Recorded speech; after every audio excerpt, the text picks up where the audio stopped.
કારણ એક જ હતું, ઇમ્તિયાઝ રાવમા ઉર્ફે લાલો, જેના ત્રાસથી હું કંટાળી ગઈ હતી. છેલ્લા 2 વર્ષથી એના ત્રાસ હું 2 મહિનાથી એના ત્રાસ હું સહન કરતી જ જાતી હતી. 1 મહિના મારા રિલેશનને થયા હતા.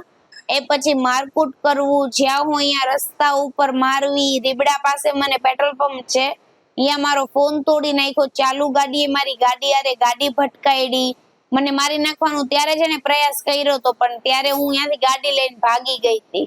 એ પછી મેં એવો ફેસલો લીધો હતો કે આની સાથે હું નહીં રહું, કેમ કે મારું જે રીતનું નામ છે એ રીતે હું આ વ્યક્તિ સાથે રહીશ ને તો મને મારા જીવનમાં તકલીફ પડશે.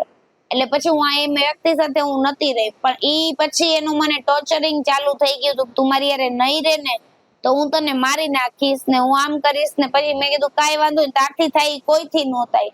તો તારીખ 8/7 ના રોજ ઈ મારા ઘરે આવ્યો હતો, કેમ કે મારા ઘરે કેમેરા છે.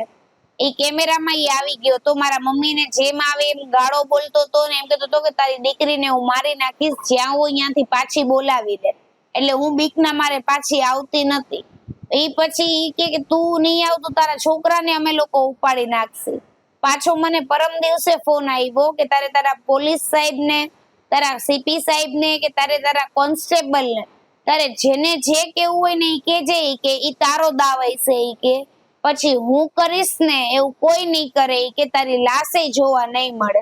ઈ એક તો છોકરી એની પ્રેમની પાછળ મરી ગઈ છે, હવે ઈ એવું કરવા માંગે છે કે હું બી એની પાછળ મરી જાઉં.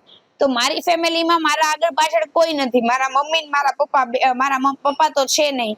મારા મમ્મી ને મારો દીકરો 2 જ છે. મારો દીકરો 8 વર્ષનો છે. એની જિંદગીનું શું? એ એમ કે છે બારે રમતો હશે ને તો એ કે ત્યાંથી હું ઉપડાવી લઈશ.